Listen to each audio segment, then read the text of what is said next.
So, the 2026 World Cup quarterfinals are finally here, and things are getting absolutely wild across North America. The stakes couldn't be higher, and right now, casual fans are looking at the bracket and assuming the script is already written.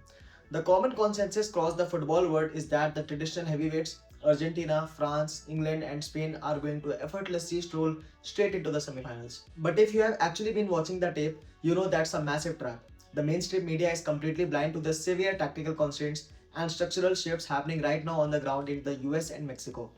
Today we are tearing up that predictable surface level script. We are breaking down all four blockbuster matchups, exposing the hidden tactical flaws the pundits are ignoring, and predicting exactly how these wars will be won. If you think it's a straightforward ride for the big boys, just remember that Thomas Tuchel's restructured England kept a flawless defensive record in qualifying. Yet, they are about to face a lethal Nordic machine specifically designed to break their system apart.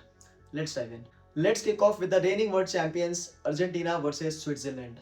Most casual visuals look at Lionel Messi, Julian Alvarez, and Lautaro Martinez and think Switzerland is just a minor speed bump on Argentina's road to retaining the crown. But Murat Yakin's Swiss side is arguably the most disciplined mid-block in international football, choking the life out of central space using a stubborn 3-4-2-1 system. Here's a blind spot the casual fan is completely missing.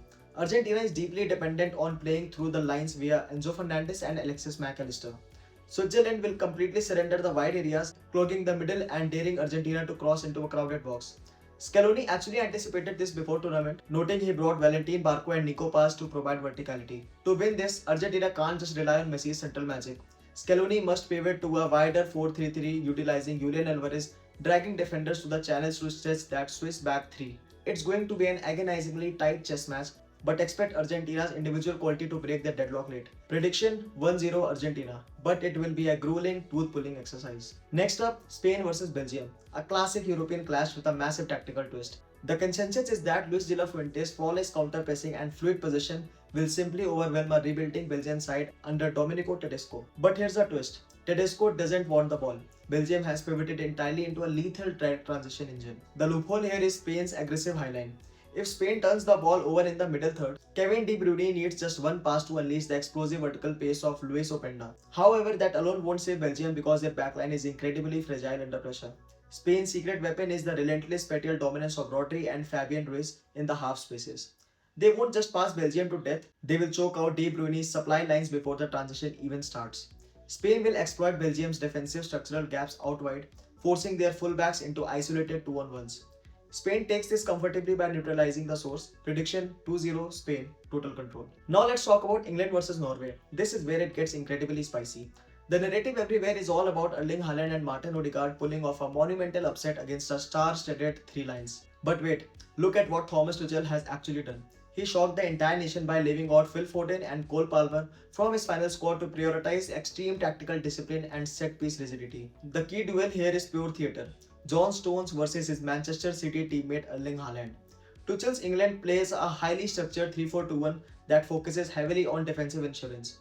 The blind spot for Norway is that they rely most exclusively on Ødegaard to transition the ball to Haaland. If you cut off the head of the snake, the body dies. Declan Rice and Jude Bellingham are going to physically suffocate Ødegaard in the midfield pivot.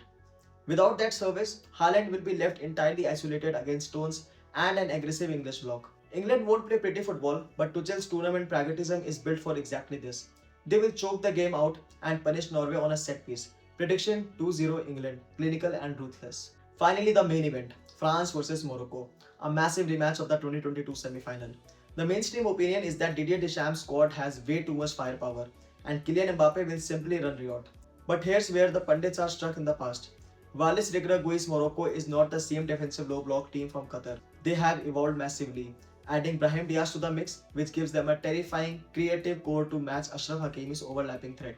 France showed real tactical vulnerabilities during the group stage, especially in midfield transition where they lacked a true ball-winning anchor. Morocco's game plan will be to draw France's full-back forward, then brutally expose the space behind them. This is going to be an absolute war. Morocco will successfully frustrate France for 90 minutes, clogging Mbappe's space with relentless double teams. But the difference maker will be France's unmatched depth. Expect a late tactical shift from Deschamps, bringing on Marcus Thuram to change the focal point, allowing Mbappe to drift into the half spaces during extra time. France wins, but it's a 2-1 thriller in extra time that pushes Les Blues to their absolute limit. So when you look past the surface level hype, these quarterfinals are not going to be the straightforward heavy hitter possessions everyone expects. The true narrative of this round is tactical adaptability. The teams that win will be the ones that can morph their systems to unlock these hyper-disciplined underdogs. Keep a close eye on how quickly Scaloni and Tuchel adjust their setups mid-game, because that's where these trophies are actually won.